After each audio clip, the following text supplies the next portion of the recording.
orang, akhirnya dia stres, ya, akhirnya sakit hati. Kalau sudah sakit hati, sakitnya tuh di sini, betul? Ya kayak begitu. Maka dari itu kalau kita bertumbuh kepada Allah dengan pasar waqiah ini, insya Allah apapun yang terjadi tidak akan menjadikan kita putus asa. Pasar tidak hanya didatangi orang sekarang, zaman dulu sudah ada pasar. Bahkan di zaman Rasul sallallahu alaihi wasallam itu juga ada pasar yang terkenal namanya pasar Ukaz atau Suk Ukaz.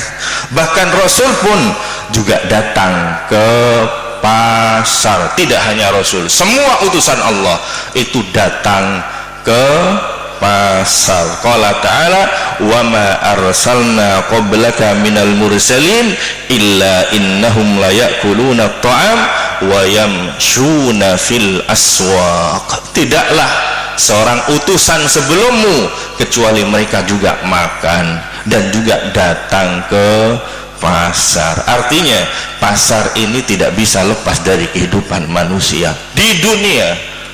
Maka untuk urusan akhirat jangan lupakan ada juga pasarnya. Kenapa? Di surga nanti ada pasar. Siapa bilang surga cuma di dunia? Nanti di surga ada pasar.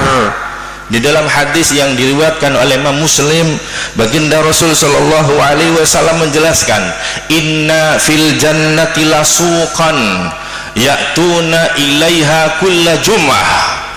Sesungguhnya nanti di akhirat, yakni di surga, itu nanti ada pasar yang didatangi seminggu sekali. Kulla usbu, kata Imam Nawawi menafsiri kulla jum'ah, setiap minggu sekali datang ke pasar.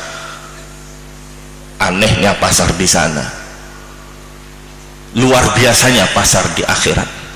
Katanya baginda Rasul sallallahu alaihi wasallam, fatahubbu rihus shimal, kemudianlah berhembus angin dari arah utara. Ini anginnya dari arah mana ini ya? Utara sama selatan, soalnya dari kipas ya. Fatahtu fi wujuhihim, kemudian mengenai wajah-wajah mereka, wa thiyabihim, dan juga pakaian-pakaian mereka, fayazdaduna husna wa jamala, kemudian menambah kegantengan dan kebagusannya.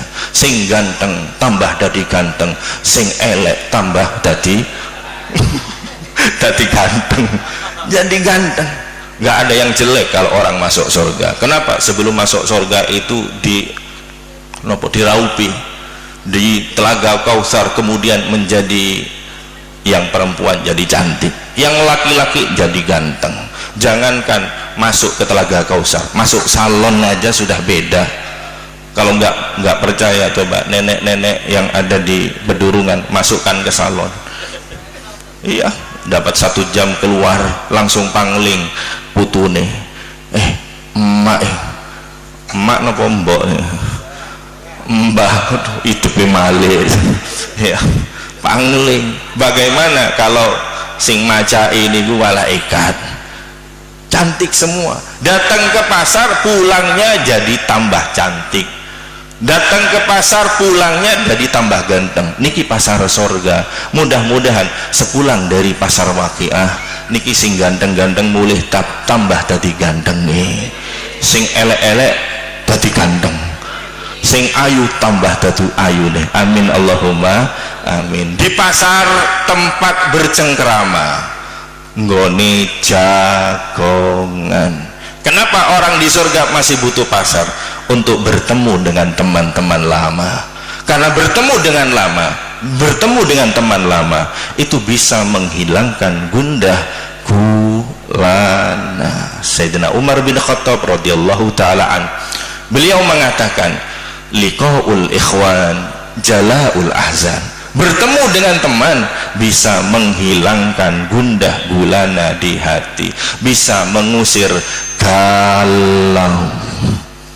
Tadi sing sumpek-sumpek kepetuk dulur, kepetuk konco niku dadi bablas susai sanes angin nih.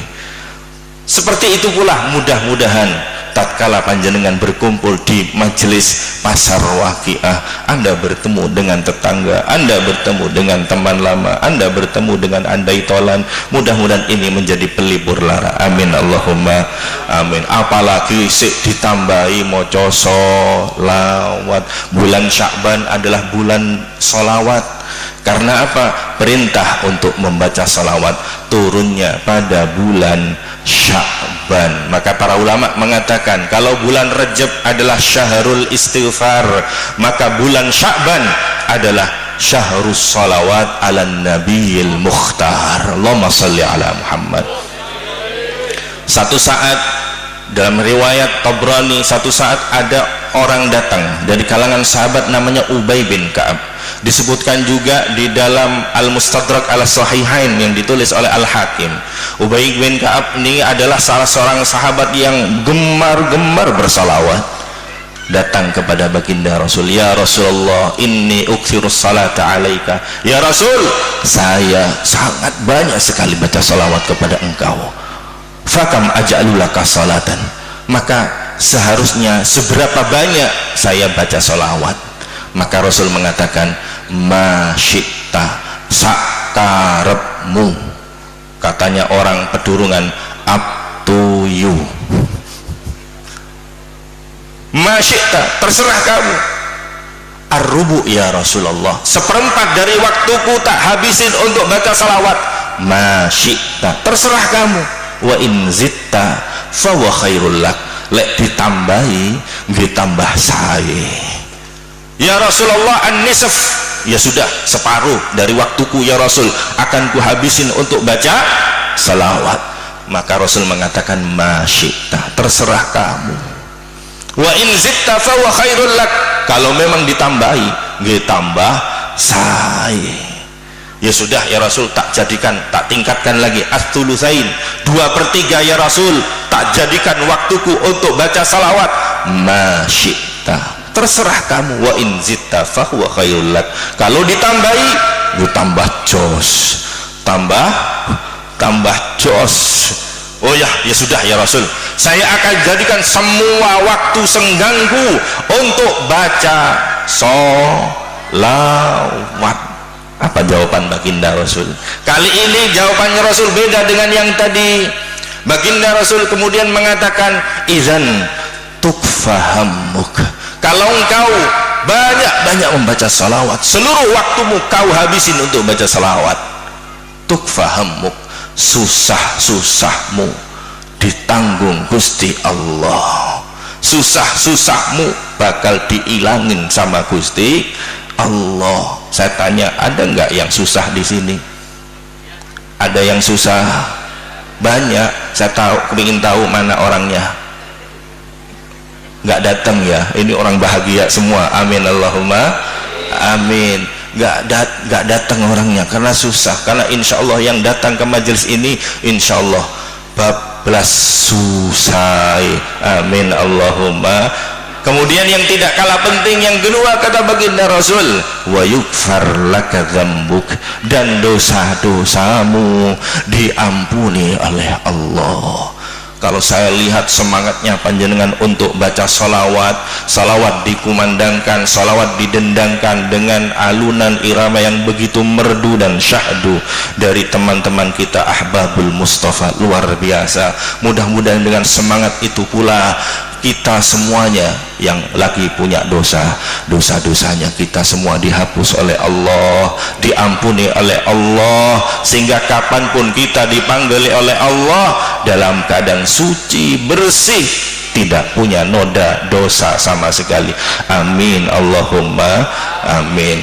Para bapak ibu sekalian yang dirahmati Allah, kembali kepada pasar Waqiah ini berarti imbangannya pasar desa atau kecamatan, bahwa orang yang datang ke pasar di desa atau di kecamatan dia harus juga datang ke pasar Waqiah.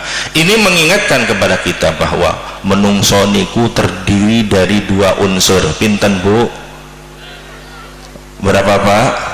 Ada 2, ada unsur rohani, ada unsur jasmani. Lek sampean teko ning pasar desa niku sing digoleki urusan makanan jasmani. Apa makanan jasmani itu? Telo, pukung, terong, sego, wa ala alihi wa sahbihi ajmain itu.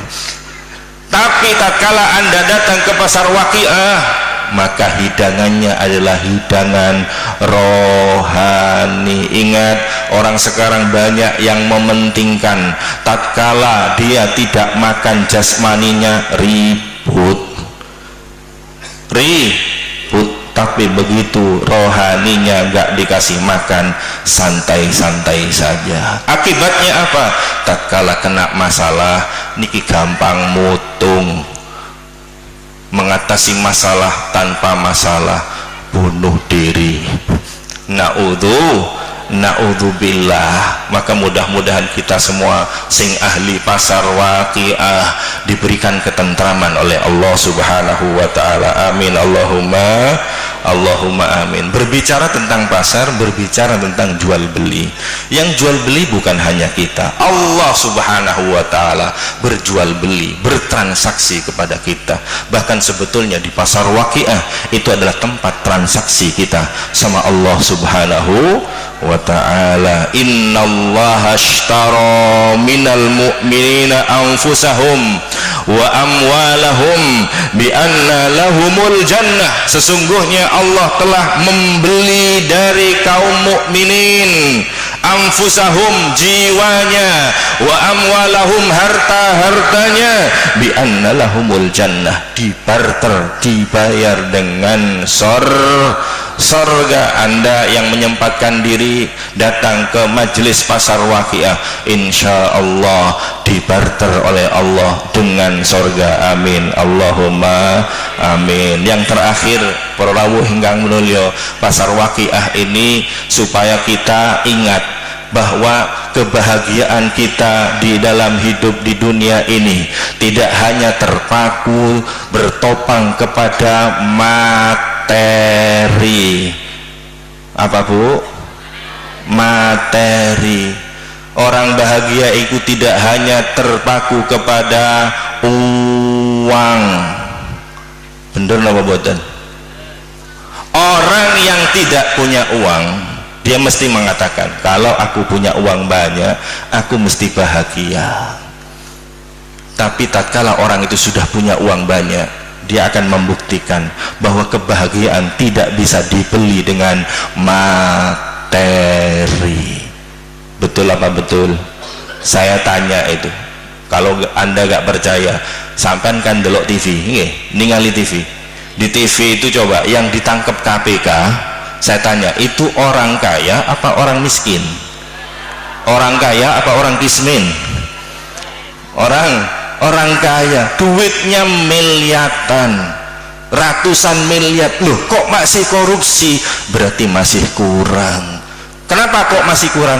Berarti dia belum bahagia. Kalau orang bahagia mesti qanaah, dia merasa cukup dengan apa yang ada. Maka dari itu jangan pernah berharap Anda akan bahagia dengan materi. Jangan kejar kebahagiaan dengan materi, karena sebetulnya tempatnya bahagia bukan pada materi. Terus di mana tempatnya bahagia? Bahagia itu di sini, yaitu di dalam hati. Maka nggak usah nunggu rumahnya panjenengan dibangun kayak rumahnya istana presiden, baru masuk rumah kemudian mengatakan baiti jannati. Tiru baginda Rasul, rumahnya beliau sangat sederhana. Kalau ada tipe perumahan yang paling sederhana, lebih sederhana baginda Rasul sallallahu alaihi wasallam. Kalau sekarang tipenya katanya RSSSSS, rumah sangat sederhana sekali sampai selonjor saja susah. Rasul tidur tidak dengan bantal, dengan pelepah kurma. Nemui tamu masih ada bekas di pelipis beliau. Tapi Rasul masuk rumah, baiti jannati. Saya yakin rumah bapak ibu lebih bagus daripada rumah Rasul. Betul? Hah? Betul apa enggak? Coba. Rasul panjenengan gadah TV, Rasul gadah no boten TV, boten gadah. Jenengan gadah kulkas, Rasul boten gadah kulkas. Sampean dua LPG, Rasul boten. Sampean dua spring bed, Rasul boten. Tapi Rasul bersyukur baiti jannati, sampean melebu neng omah ngersulo sik kurang. Ayo. Kalau kurang-kurang terus kapan bahagia? Ada sebuah cerita, ada seorang pengemis. Dia mengemis sehari-hari, sepanjang hari, pada hari itu nggak dapat uang sama sekali. Kemudian temannya datang, dia kemudian mengatakan, bro, lek nyeluk kan ngoten nih, bro, aku lek duit 1 juta, aku akan bahagia. Enggak duit belas, enggak nyekel duit belas. Aku lek duit 1 juta, aku akan bahagia. Dia ngomong seperti itu di perempatan lampu merah, karena dia minta-minta sehari nggak ada yang ngasih. Lah kebetulan ada sebuah mobil mewah, ada Mercy di situ. Ternyata di situ adalah seorang big boss. Ya, mendengar orang ngomong seperti itu, dia keluar dari Mercy-nya, kemudian dia ambil dompet. Siapa yang ngomong tadi kalau punya uang 1 juta bahagia? Saya, Pak. Ya sudah, diambil dompetnya, diambil dari sela-sela dompetnya itu uang 1 juta. Ini tak kasih uang 1 juta. Orangnya masuk ke mobilnya, kemudian berlalu dan hilang. Kemudian kata temannya, itu bener nggak uangnya? Loh, bener 1 juta. Wah, rugi sampean. Kenapa? Andai sampean ngomong 10 juta tadi itu. Iya ya, aduh, ketun lah gue. Katanya kalau punya uang 1 juta bahagia, begitu dapat uang 1 juta ketun jadi. Lah ya opo?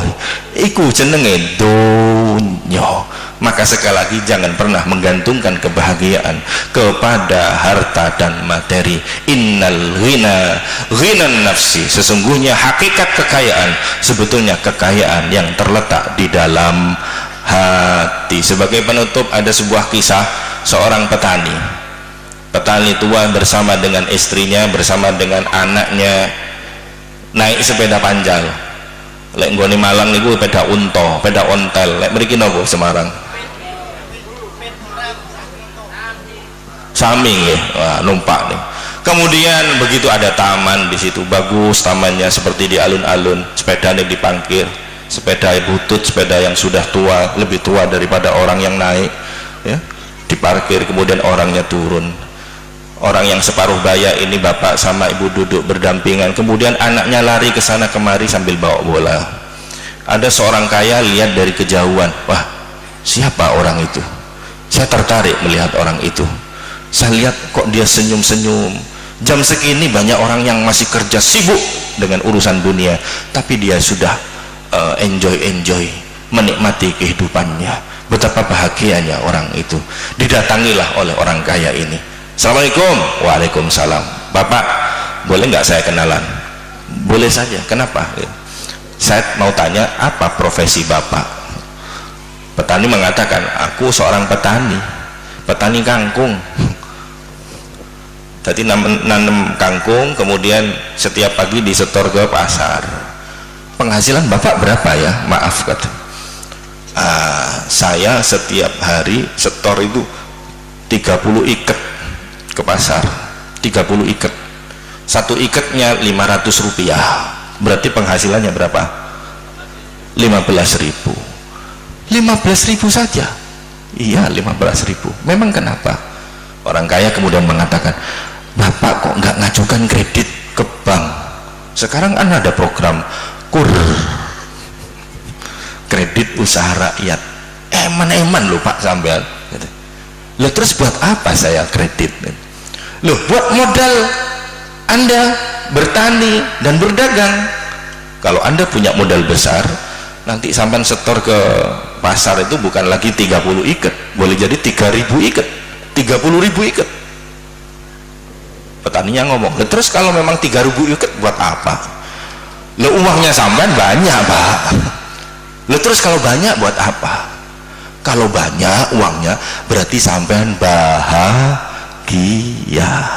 kata orang kaya ini, kata orang desa, petani desa ini kemudian mengatakan, oh walah nak lek pancen sing digoleki iku bahagia, aku gak usah utang sana utang sini.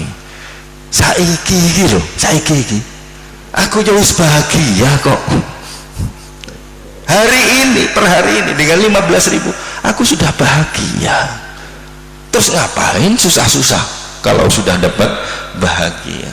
Maka dari itu orang bahagia bukan dilihat dari seberapa banyak hartanya, tapi orang yang bahagia seberapa banyak qanaahnya.